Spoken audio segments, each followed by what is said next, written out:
Radio Speranza Corazón. Radio Speranza Corazón. E Radio Culucambia Bubida.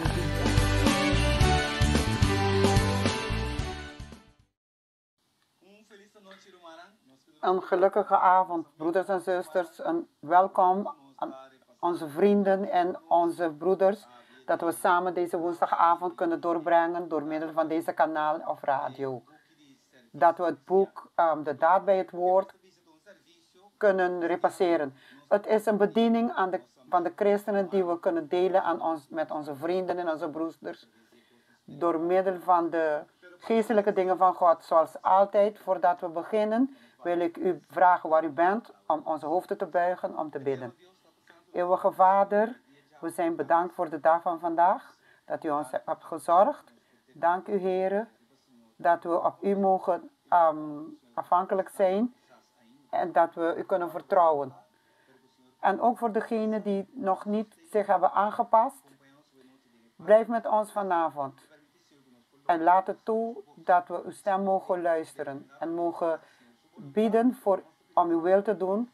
En we vragen in de naam van Jezus Christus. Amen. Oké, broeders en zusters, het boek De Daad bij het Woord, die we al een tijdje zijn aan het lezen. Vandaag gaan we het hebben over hoofdstuk 7. En deze hoofdstuk gaat over de samenwerking tussen de predikanten en de leken. De broeders en zusters. In dit geval zegt Ellen White dat er een eenheid is, dat er een samenkracht is. Het gaat niet om alleen maar de predikanten of de broeders alleen. Er moet een samenwerking zijn, een eenheid zijn, ten goede van het werk. En wat ik nu ga lezen staat niet in wat we hebben gelezen, maar het draagt wel bij naar wat we gaan lezen. En we gaan in Lucas 10, versen 1 tot en met 3. Daarna wees de Heere nog 72 aan en hij zond hen 2 voor zich uit naar alle steden en plaatsen waar hij zelf komen zou. En hij zeide tot hen, de oogst is wel groot, maar arbeiders zijn er weinig. Bid daarom de Heer van de oogst, dat hij arbeiders uitzende in zijn oogst. Gaat heen, zie, ik zend u als lammeren midden onder wolven. God zegen zijn woord. Als we goed zien, ziet u en begrijpt u dat deze 3 versen dragen wat we vanavond bij stil gaan staan. Simpelweg dat we begrijpen dat er een samenwerken, een eenheid, het samenwerken ten goede van het werk. De Heer heeft 70 anderen gestuurd. Naast de 12 dat hij heeft voorbereid, heeft hij een totaliteit van 70 extra gestuurd om het werk te gaan doen. Want hij heeft het duidelijk uitgelegd. Want de situatie is dat de oogst is te groot en de werkers zijn weinig. Vandaag is het niet anders. Nu kunnen we zeggen, het is nog moeilijker. De oogsten zijn groter, er zijn meer mensen. De aarde is nog meer bevolkt. En desondanks hebben we tekort. En wat we veel behoefte aan hebben zijn broeders zoals u en ik, die geloven om bij de touw te komen. Om onze schouders onder het werk te zeggen. De Heer heeft duidelijk gezegd, vraag aan de Heer van de oogst om meerdere te sturen. De motivatie die we vanavond hebben, dat u ook mag zien dat de Heer u nodig hebt. U werd niet geroepen om te zitten of inactief te zijn. We zijn geroepen om samen het werk te doen. En dan kun je begrijpen dat deze hoofdstuk ons laat zien vanuit het oogpunt dat wij moeten. En ik zet erbij, het is niet in hoofdstuk 9 ongeveer vindt u dit. Het is niet een geheimenis dat er niet 100 mensen zijn aan het werken zijn op dit moment, waar er 1 alleen maar werkt. Dus met andere woorden, waar er 100 personen moeten zijn om te werken, is er 1.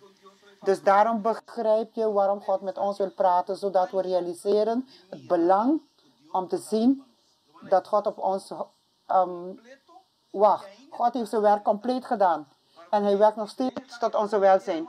Het verschil is dat hij niet meer op aarde is, maar in de hemel. Maar toen hij op de hemel was, heeft hij zijn werk compleet gedaan. Hij heeft de simpele gedeelte en de makkelijke gedeelte achtergelaten. En dat is de evangelie te delen.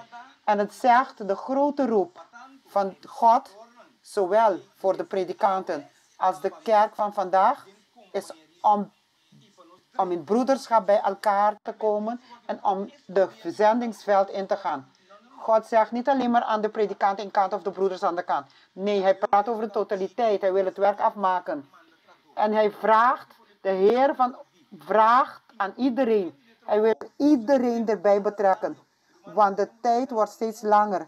En wanneer de tijd langer wordt, is wij die in de problemen zitten, krijgen meer problemen. Dus hij wil dat we begrijpen dat we teams maken en in de zendingsveld gaan. Waarom? Want nu hebben we nog steeds de kans. De genadedeur is nog niet dicht. Het gaat dicht, maar het is nog niet dicht. We hebben middelen, maar niet veel, maar we hebben. Maar God zorgt dat we middelen hebben. De engelen zijn nog steeds rondom ons heen. Zijn er zielen. Er zijn vissen om te vissen. De Heilige Geest is er. Jezus is er nog. En de mandaat om te gaan preken. Ik stuur jullie als lameren tussen de wolven. Die is er nog. Wat God nu op wacht is onze reactie. En dat is wat God wil doen met deze motivatie. Om ons te alarmeren. Om ons te laten zien de belang. Waar we ook naartoe gaan. Waar we ook de waarheid proclameren. In de naam van God zullen zielen bekeren. Want de waarheid is zichzelf kracht. Het probleem is dat we de waarheid niet preken. Maar de waarheid heeft de kracht, de macht om het werk te doen. Want het woord is machtig, het is actief en een zwaard van twee zijden. Als we dus de evangelie beginnen te preken zoals God wil, zullen zielen zich toewijden. En als deze zielen binnenkomen, zullen discipelen worden, want ze komen met hetzelfde doel. Ze komen met het doel om te helpen. Want als nieuwe mensen binnenkomen en ze zien anderen zitten, dan zullen zij ook zitten. Maar als ze binnenkomen en ze zien mensen werken, dan zullen ze ook bewegen. Dus het is niet de bedoeling van God dat een groot gedeelte van het werk om te oogsten op de predikanten te laten. Het is niet het doel van God. Maar jammer genoeg, als we een voorbeeld zeggen, zijn er minder predikanten dan de hoeveelheid leden. Want het feit is, de schaap wint de schaap. Het is makkelijk een schaap zonder een schaap dan een schaap zonder een herder. Nee, de predikanten zijn er. Ze hebben begrepen, ze zullen het werk doen. Maar als ze motivatie krijgen van de broeders, zal deze wereld bewegen. En zal Curaçao schudden. En daar willen we komen. Mannen die niet ingewijd zijn als predikant, zullen geroepen worden. En ze zullen hun hand onder het werk doen. En de Heilige Geest zal leken brengen om het werk te bewegen. Deze broeders zullen dan praktisch actieve broeders worden. En het werk doen zoals God wil. Waarom? Want Jezus Christus brengt niemand om te zitten. Iedereen die de Heilige Geest heeft gebracht tot de kerk, is om een actieve persoon te worden. Iemand die beweegt. Maar jammer genoeg is het nu niet zo. Maar ik ben zeker, de Heilige Geest heeft niemand gebracht om te zitten. Waarom zal hij iemand brengen om in de kerk te zitten? Hij heeft hem gebracht om te bewegen. De Heer heeft hem geleerd om zielen te winnen. Dus we moeten begrijpen dat de predikanten, met andere woorden, de predikanten samen met de broeders en zusters, samen met de kerk, moeten het zendingsveld ingaan. En dit wordt steeds herhaald in deze hoofdstuk. Zodat we begrijpen dat de oogst niet moet liggen op de schouders van de predikanten. Iedereen moet een stuk nemen. Als iedereen een beetje doet, zullen we veel doen. Maar het probleem is, te vele hangen af van één persoon. Maar stel je voor als we 50 zijn. 10 werkt, gaat het werk wel. Maar stel je voor hoe het zal gaan als 50 werkt. Maar het gaat langzaam. Maar als alle 50 beweegt in de buurt of in het sector waar het is, dan zal mensen het woord van God horen. Als een predikant voelt overbelast, dan moet hij het werk delegeren. Ik spreek tot de collega's, we moeten het werk niet op ons alleen nemen. Soms voelen we dat we het kunnen, maar we halen het niet. Want het werk is te groot en het is te zwaar. Zelfs Jezus heeft mensen gezocht om hem te helpen. Waarom? Want het werk en de oogst is te groot, groter dan wij kunnen dragen. Dus predikanten die niet delegeren, worden overbelast. En dan valt hij in een heel moeilijke situatie. Deze wereld wordt overtuigd niet vanuit de kansen. De wereld rondom ons heen wordt volgens Ellen White gezegd niet overtuigd vanuit de kansel. Maar als de kerk begint te leven wat we gehoord en wat we geleerd hebben, dan zullen we de wereld schudden. Dus we moeten begrijpen. Dus we moeten niet zitten en de mensen wachten om te komen. We moeten realiseren om te gaan. De mandaat is om te gaan. Ook al gaan we als lammeren onder de wolven, de mandaat is om te gaan. Want de Heer heeft ons beloofd dat hij met ons zal zijn. Geen enkele christen in de kerk die zit is, zal niet kunnen genieten van de kracht die zit in het woord van God. Want het zegt, want de kansel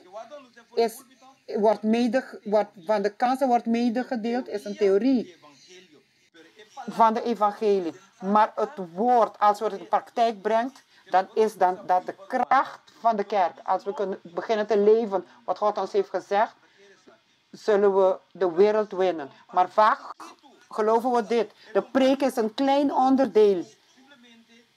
Dat simpelweg dat je mensen kan motiveren. Maar het grote gedeelte, of de andere grote gedeelte, gebeurt in het zendingsveld. Daar groeit de broeders en zussen. Daar wordt je gevormd. Waarom? Want God is slim. God heeft ervoor gezorgd door te bewegen anderen te leren. En zelf te leren wij zelf.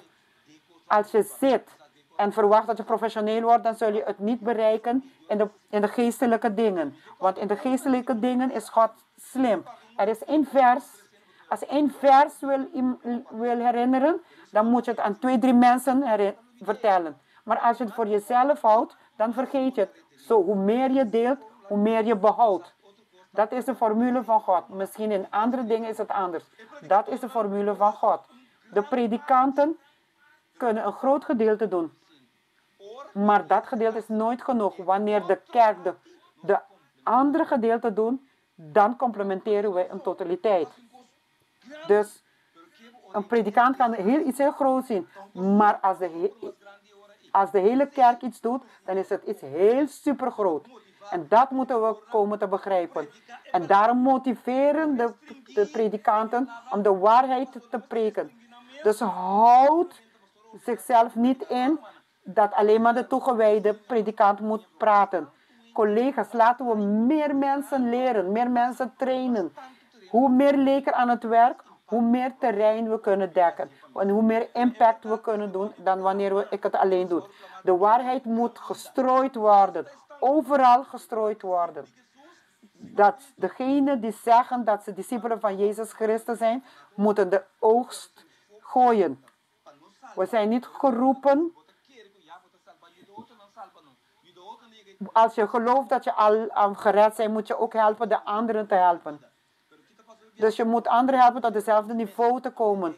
Vaak zijn we dicht in onszelf. En deze hoofdstuk laat ons zien dat de predikanten en de leken moeten bij elkaar komen. Predikanten moeten grote preken zetten die heel aangenaam zijn en machtig. Ze kunnen heel veel doen om de kerk te laten groeien en vooruit te gaan. Maar als de leden individueel niet ervoor zorgen om de christelijke bediening te doen in de zendingswerk, zullen ze niet groeien. Dus broeders en zusters en collega's, vooral collega's, moeten we luisteren als we willen dat onze lidmaatschap groeit en krachtige mannen en vrouwen worden. Dan kunnen we het niet doen, zullen we het niet bereiken in de kerk, maar in de zendingsveld. En we kunnen zien dat de discipelen, ondanks dat ze vissers waren, is Jezus met ze gegaan te evangeliseren. Hij heeft niet gezeten. Elke dag had hij een evangelische plan om te voldoen. En het zegt, het is een fatale fout. Het is een fatale fout om te begrijpen of om te veronderstellen dat zielen gered kunnen worden als we niets doen. Het is verkeerd. Het is een fatale fout. De fout om te veronderstellen dat zielen gewonnen worden alleen maar door middel van de predikant. De predikant moet het doen omdat hij betaald wordt. Maar daarom heeft God alle andere leden geroepen om te kijken wat de predikant doet en hoeveel hij doet. Wij zijn allemaal samen met de predikant op dezelfde trend. Niemand wil de hemel inkomen zonder een kroon of met een lege kroon. En nu is er een kans. Niet alleen maar de predikant wordt gered. Niet alleen maar de predikant zorgt dat jij redt. Maar ons allemaal. Als iedereen die ingewijd is, moet zich motiveren om in de zendingswerk te gaan en beginnen zijn verantwoordelijkheid te dragen. Hij moet de dirigenten niet buiten gelaten. De predikant moet zorgen voor de zielen. De leken moeten zorgen voor de zielen, maar ook de leiders moeten zorgen voor de zielen.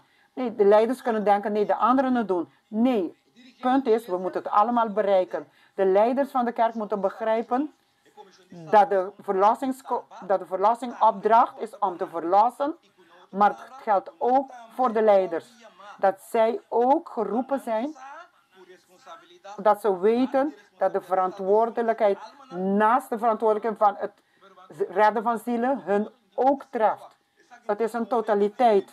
Je kan niet zitten kijken. Er is niet een spel en alleen maar tribune. Iedereen is op het werf, iedereen speelt.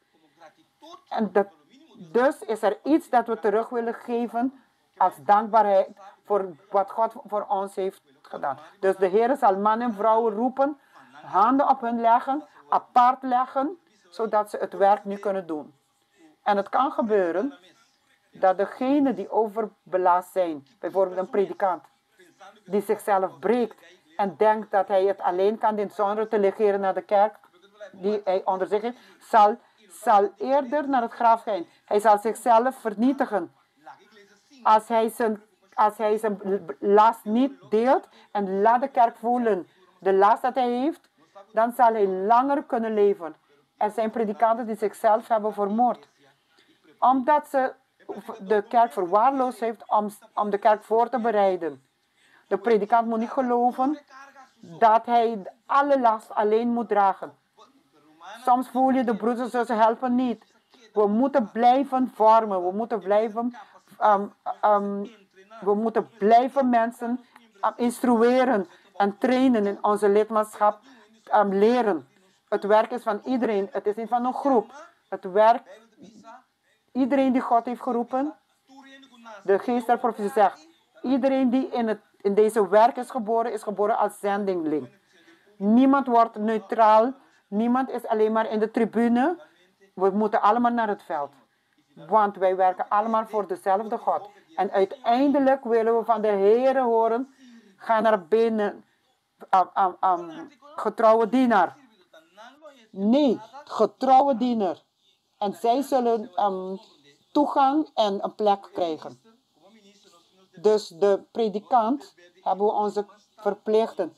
Maar we hebben onze plicht om zoveel mogelijk mensen bij elkaar te blijven om actief te zijn in dit werk. En het beste wat de predikant gaat doen, is door mensen te trainen en mensen te equiperen. Zoveel mogelijk leden leren om het werk te doen. Hij is de verantwoordelijke. Niet alleen om het alleen te doen, om anderen te motiveren. Vooral de pasgeboren broeders. De pasgeboren, die hebben nog de eerste liefde. We moeten ze vormen, we moeten ze contamineren. Laten we naar het veld gaan. Gaat in 2 en 2. Dus we moeten ze instrueren zodat ze het werk doen. Ik eindig door dit te lezen. Als predikant moet hij de leden leren om geestelijk te kunnen groeien. Moeten ze de last dragen dat de Heer op hun heeft gelegd. Zodat zij het werk kunnen doen. En wat is de last? Is om de zielen te leiden naar de waarheid. Broeders en zusters, het is belangrijk om te begrijpen dat we nooit, en dit halen we ook uit hoofdstuk 9, pagina 112, nooit kunnen we mensen redden in luiheid, in inactiviteit.